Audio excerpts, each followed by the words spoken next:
Welcome to the next part of the European block of the Risks and Trends 2021 conference. My name is Piotr Buras. I'm the director of the European Council on Foreign Relations Warsaw office. And it's my great pleasure that ECFR is a partner organization of this conference. In this conversation, now we would like to look at the European Union's role in the world in a rapidly changing environment marked by a number of trends which cause, I would say, more than a headache for European countries and institutions. In the last few years, we have seen a return of power politics and a geopolitical struggle between the US and China for hegemony in the world. We have seen the Europeans being at pains, grappling with the destabilization of their immediate neighborhood. And the COVID-19 crisis challenged the idea of multilateralism as well as the idea of globalization. The political debate on how to respond to all those developments in the European Union has recently intensified, with the notions of Europe's strategic autonomy, European sovereignty, stirring up controversies across the continent and not at least in Poland. So the question is Europe fit for the world politics? Is it ready to live up to the challenges it is facing today? And if not, what needs to be done to increase Europe's or European Union's capacity to act and better protect our common interests and values? We will discuss these questions with my great guests.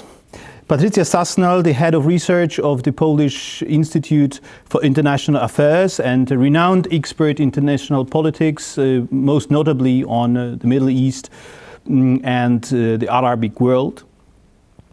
And Mark Leonard, ECFR's director, book author and columnist, regular contributor, among others, to the project Syndicate. It's a great pleasure and privilege to host you both here, and thank you very much for joining us.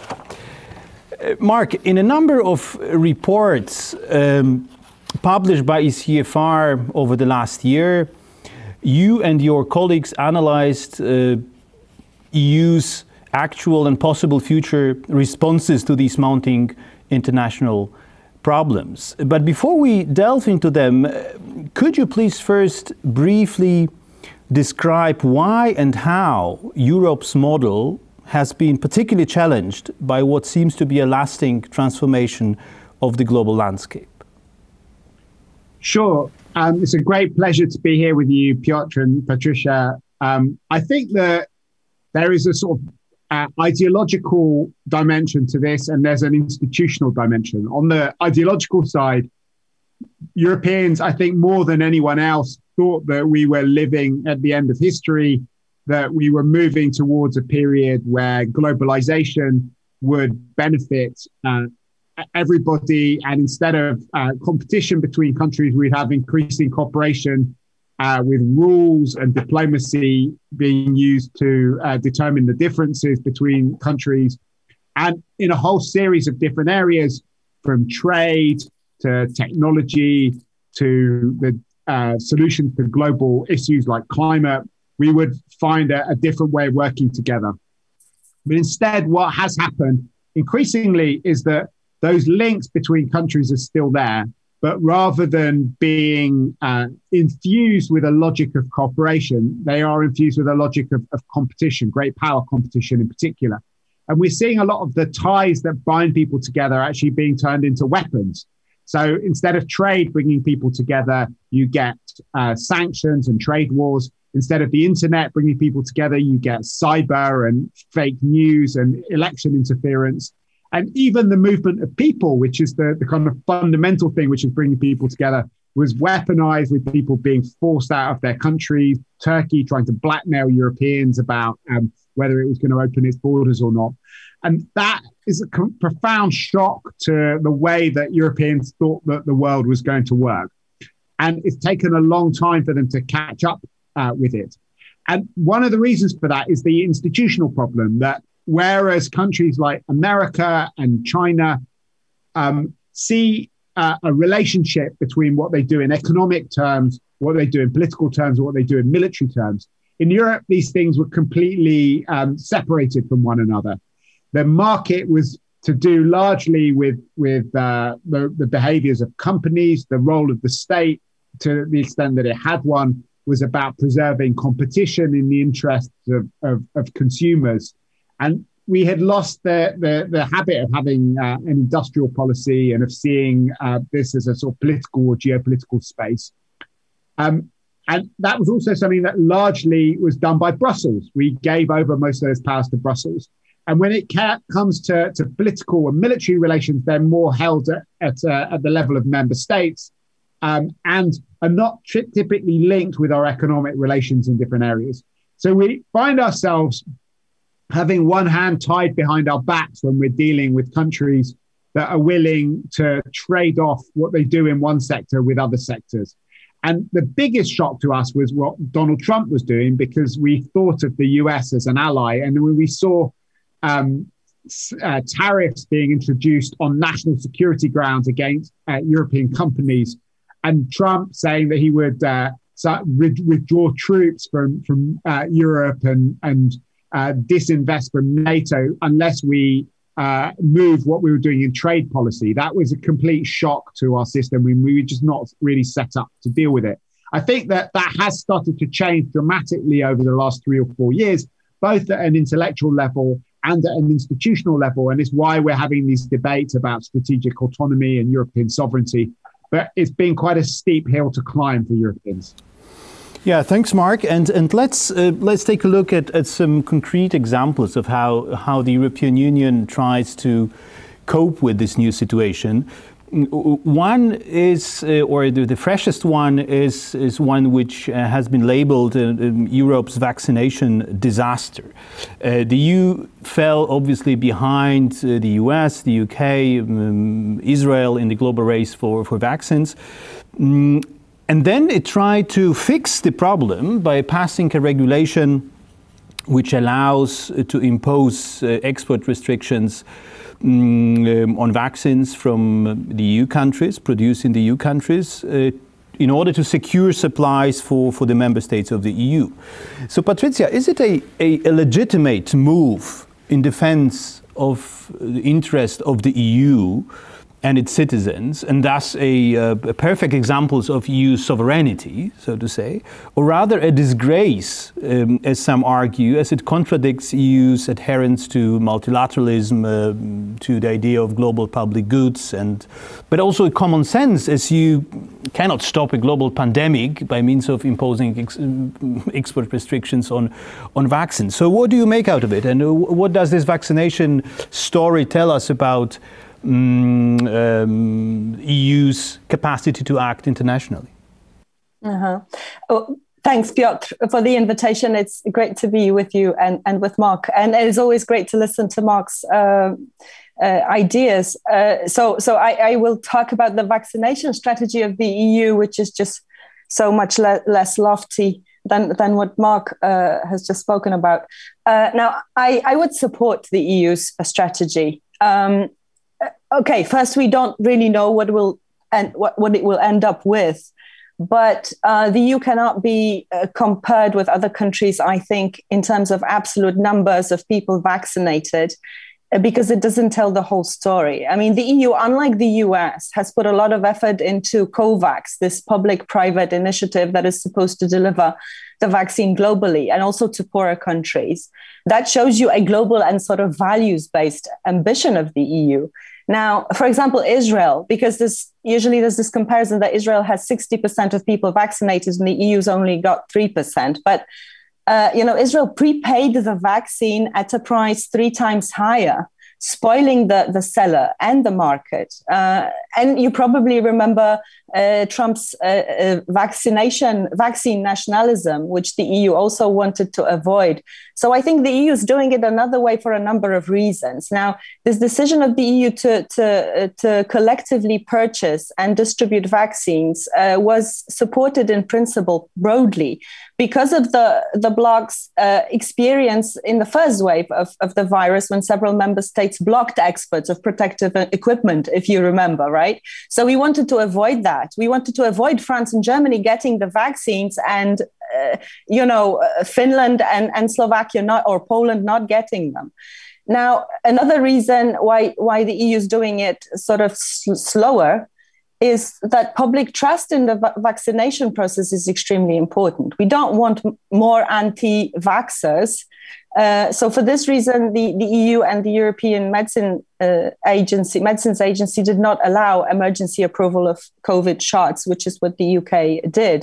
And also, if you look at the polls, I mean, Mark would probably know it best, but I read Kantar's recent polls, and these show that Europeans are torn between the wish to be vaccinated on the one hand, and also wanting the shot to be 100% safe.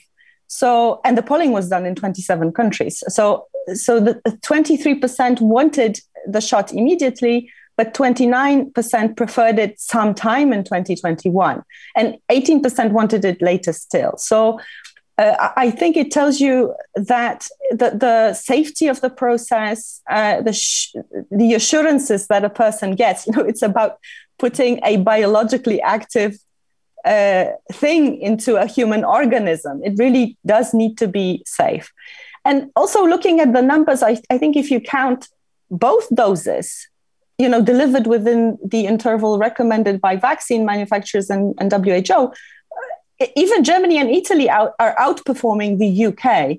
And so I think the EU can be seen, and also in the decision that you, Piotr, mentioned, can be seen as a sort of bulwark against big pharma that is seen as playing games. And so eventually it may be good for EU's image.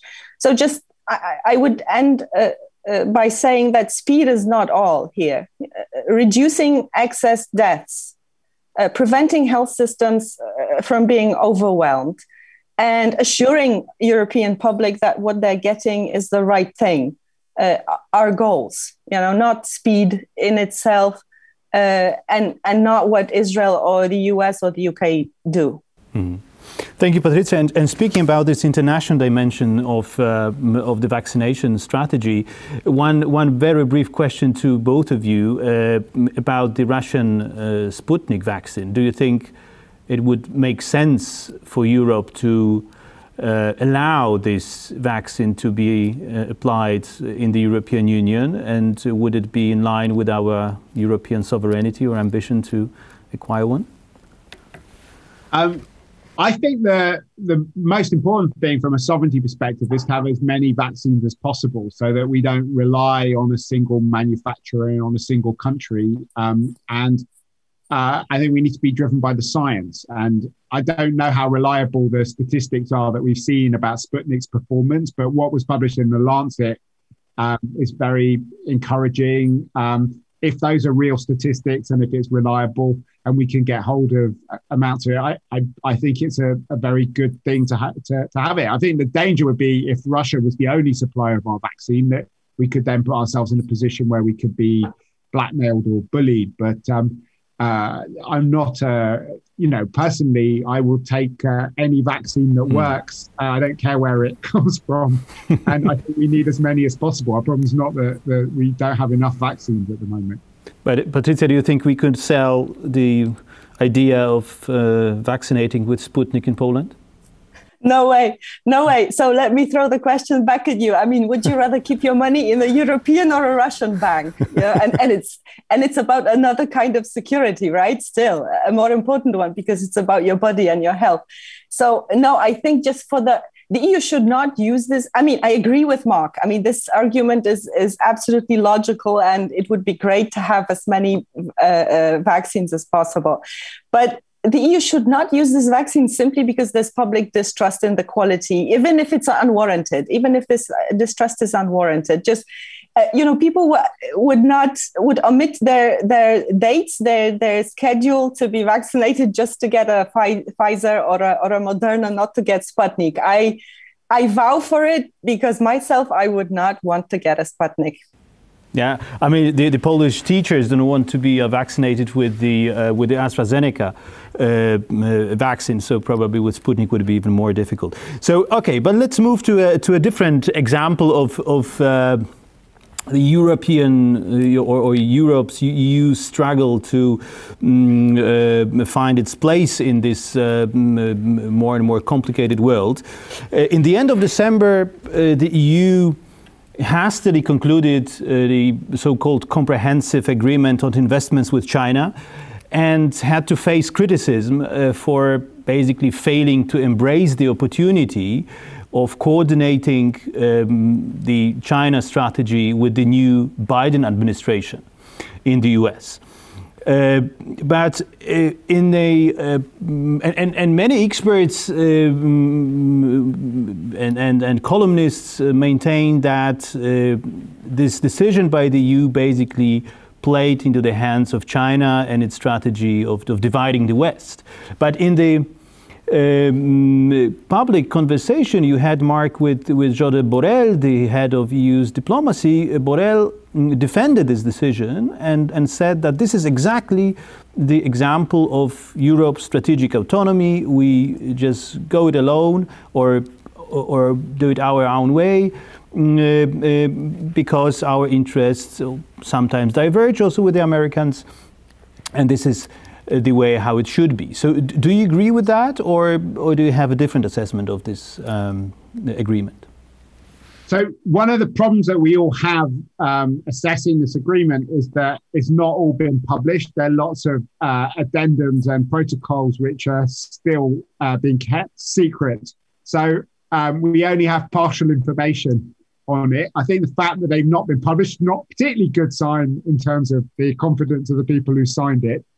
But I don't, in principle, have a problem with the idea of signing a comprehensive agreement on investment with the Chinese. We've been negotiating it for 7 years, and we have important Chinese investments in Europe, and nobody's saying that we shouldn't have any Chinese investments in Europe, and it's better to have that regulated than unregulated. And at the same time, there are a lot of Europeans companies that have invested in China and that are short of protection.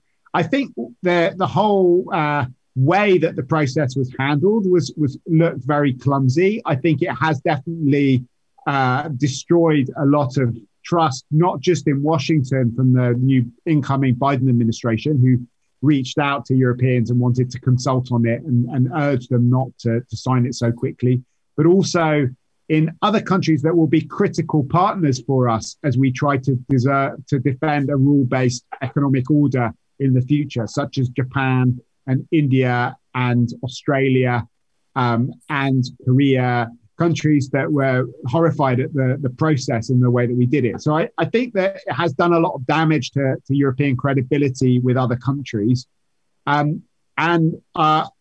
I do also think it has sent a bad signal to China that is relatively easy by making some what seemed like relatively small concessions to break the desire of Europeans and Americans to work together on issues of common concern. I don't think that it's that great a deal in the grand scheme of things. This deal has not yet been ratified. It's not entering into force. There's lots of time to change it and to have further discussions amongst Europeans in the future.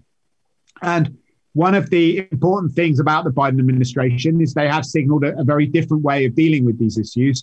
The core of their approach to China is going to be about trying to work with allies and to try and find common cause, rather than the unilateral aggressive approach that Donald Trump had put forward. If you read the article which Jake Sullivan, Biden's national security advisor, and Kurt Campbell, who's the top China aide in the White House, wrote together in Foreign Affairs, they called it competition without catastrophe. And they want to avoid a Cold War, and they want to make sure that we can have coexistence with China in a way which allows us to stand up for our values. And that seems to be exactly what Europeans want from this relationship. So I think there is a lot of scope to work together closely. And, I think this may have created some bad blood and was probably a bit unnecessary rushing so quickly. So I don't think it was such a good idea moving forward in that way. But I don't think it's irreparable. And I am optimistic about our ability to try and find a new way forward. And I think that Europeans are not the only people who don't want to have a new Cold War between China and America. Most Asian countries want to maintain economic relationships with China, even as they deepen their cooperation with the United States. So I think that if we look at it in that grand scheme of things, there's a lot of scope to develop new kinds of relationships, not just with Washington, but also with friendly countries such as Japan and Australia and other Asian countries. But let's, thank you, Mark, but let's talk briefly about the transatlantic relations and its future. For obvious reasons, we have a new administration in Washington. You, Mark, you said that even on China, which is an issue which has been quite divisive also in the transatlantic relations over the last few years of Trump's administration, there is a potential for cooperation because the US under Biden is not interested in a Cold War with China. But if we, Patrycja, if we take the bigger picture, and my question would be how likely and how possible and in what areas is a realignment of the European and American interests and approaches when it comes to international issues. And perhaps right away, a second question, should Poland be afraid that this European Sinatra doctrine, as Josep Borrell called it, could pull the EU away from the United States? Right, that's a great question. I mean, with the Sinatra doctrine, we did it our way, right? We want to say we did it our way. And we wish it was this romantic Sinatra and not the punk anarchist Sid Vicious version of my way. Right? I think Poland should not be afraid because a certain amount of European sovereignty and strategic autonomy is really necessary. I mean, who would not agree that there has been a certain, how to say it, arrogance or conceitedness in the US, in their foreign policies and in dealings with European partners. I think it's time for Biden to understand, and perhaps this agreement with China is just, it serves to elevate the negotiating position of Europeans vis-a-vis the US. So I think Biden needs to understand that it's about, and Biden administration needs to understand that it's about bigger things than just single policy issues, that we need to act as a bloc long term. So that's that. Now, if you're asking about policy areas where this realignment and alignment is possible, I think there are a number of issues where this is possible. First is climate. And this issue trumps all other issues in the long term, because it's just so important for not only for the transatlantic area, but globally. And when the US and the EU, European countries, act together, they get things done. So I am hoping that things will get done here too. The other one is multilateralism and just underlining the importance of international organizations in the UN system, which has faltered under Trump. And without the US, things just don't work there at all. They are hijacked by China and Russia. So, and actually, another point where alignment is possible is Russia. After Navalny's poisoning and his imprisonment, the attitudes in Europe are changing, despite Germany's Germany's support for Nord Stream 2, Europeans are thinking about Russia differently these days. And this brings us together across the Atlantic. And then, of course, it's Iran and the JCPOA, Joint Comprehensive Plan of Action, and the nuclear deal. Biden will surely want to get back to that deal and most likely renegotiate it, and then he will need European support and collaboration there. So an alignment is possible here for sure. I think it's one of those policy areas where it's certain. And then Ukraine, for example. If the US makes Ukraine a major US non-NATO ally, that would be in EU's interest. I mean, perhaps with the exception of Hungary. But Biden will insist on more effective fight against corruption and conducting judicial reform in Ukraine. This is also what the EU wants. So I think there's a number of issues where alignment is possible. And just the bottom line here is that there will be sheer added value in the fact that the EU and the US will stand together on a number of issues and will be perceived as speaking in unison. You know, I think only then we get things done, when we do them together, the EU and the US together. So this in itself will give both the EU and US greater agency in foreign policy, whatever they do. Yeah, thanks, Patrycja. I'd like to turn back to Mark for a while, because we had a very interesting poll at the CFR, a transatlantic poll, or rather a poll in 11 European countries on the transatlantic relations, on the perceptions of European societies of America. My question to you is if you could summarize very briefly the key takeaways and tell us what do they mean for the future of the transatlantic relation? Do they bode well for the revival of the West? So very briefly, what our poll showed is that Europeans everywhere are happy to see Biden elected to the White House, but they have big doubts about whether America can come back as a global leader. And there are different dimensions to that. A majority think the American political system is broken.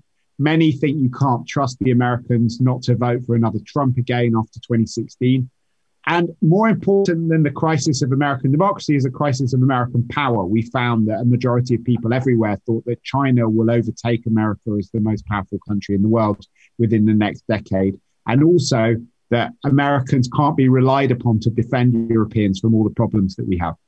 And they're drawing quite radical policy conclusions from that. Firstly, they think that we should invest in our own defense rather than relying on the Americans.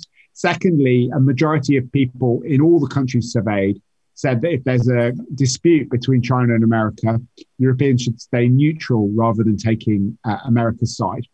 And thirdly, and most interestingly, in many countries, not in Poland, but in almost all the other big European countries, people said that the go-to capital is now Berlin rather than Washington. So that is quite a shock, I think, to many people coming into the White House, because I think they were not necessarily surprised that people were horrified by what Trump did to American democracy.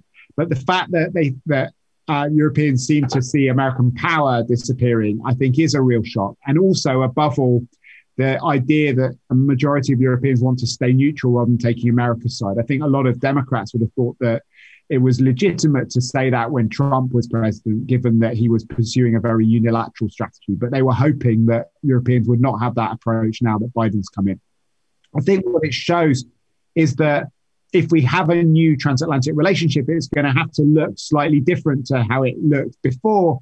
And I think there is a lot of scope for cooperation, but Americans are going to have to prove that they have the staying power and the might to actually back up what they say with real policies. And we're going to have to show Europeans that it's in their interest to work more closely with the Chinese. With the Americans. I think what happened with the comprehensive agreement on investment with China shows that it's difficult. It's not just European citizens that are skeptical about America's ability to come back, but Angela Merkel and Emmanuel Macron obviously had their doubts as well, which is why they rushed into signing this agreement. And that is quite scary from an American perspective, because Angela Merkel is not Gerhard Schröder. She's somebody who even supported the Iraq war. She's a died-in-the-war Atlanticist rather than somebody who harbors anti-American feelings. Yeah, thanks, Mark. And my last question, because we are running out of time, since the Europeans, as you, Mark, described, do not believe anymore so strongly American power and wish to have more Europe or more European sovereignty, more capacity to act. So my question to both of you, but really very briefly, in 3 points, each of you, what do you think the EU should do in terms of developing its own capacity to act internationally within the next 12 months in order to improve it? What are the most pressing issues from your perspectives? If you could name just each of you 3 of such concrete policy ideas, policy proposals, main problems to be solved. Patrycja. Thanks. So very briefly, you all know that it's the Green Deal. I mean, I think a true and visible advancement in the green transformation is number one. It will give qualitative edge over other countries. It will be important for the well-being of people. There is just no other bigger issue. Another one would be a discussion, a real meaningful discussion about majority vote in the Council on Foreign and Security Policy issues. I mean, without that, our decisions will get stalled permanently, and will be stalled over and over again. And another issue is defense, of course, and the talk of European strategic autonomy and NATO-EU relations. Not seeing these as a zero-sum game, I think, would be a goal. If we can get Biden to stand alongside European leaders and say, yes, European defense capabilities are in our own American interests, that would be an achievement. And finally, European 5G. I mean, probably there's no possibility that this is going to happen, but I only wish we had a European 5G, a sort of Nokia, Ericsson, our own European capabilities. And finally, this discussion about Chinese 5G and American pressures would end. Thanks. So, Mark, what would you add to this wish list? Well, I think I like all of those ideas. I think it is very important that we deal with the vaccines issue on COVID, and the whole idea of kind of health care has become a big weakness for the EU, and we need to turn that around very quickly because that's very tangible. It's not like technical parts of European integration. It's a matter of life and death. And the vaccines disaster, I think, is a real shock to the idea of European sovereignty. We need European competence as the foundation of European sovereignty, and that's been seriously lacking in the vaccine disaster. So I would see that as the first and the most pressing issue. When it comes to the Green Deal, I think having a sort of carbon border adjustment mechanism, which we can negotiate with the Americans to create a carbon club, I think will be very important as a way of showing that we can use our huge economic power to actually promote a better world, because we only stand up for about 10% of global emissions. But if we introduce a border adjustment mechanism, that would have a big impact. And I think that would be something we should try and do with the Americans. And thirdly, on the defense issue, our colleague Nicu Popescu has been pushing the idea of European Security Compact for Eastern Partnership countries. And I think that part of growing up is taking more responsibility for our own regional security. Americans are going to increasingly be looking towards the Indo-Pacific, and there is a security vacuum around us. And it's something which, if we don't feel, we're going to have to live with the consequences of that, both in terms of insecurity, in terms of migration.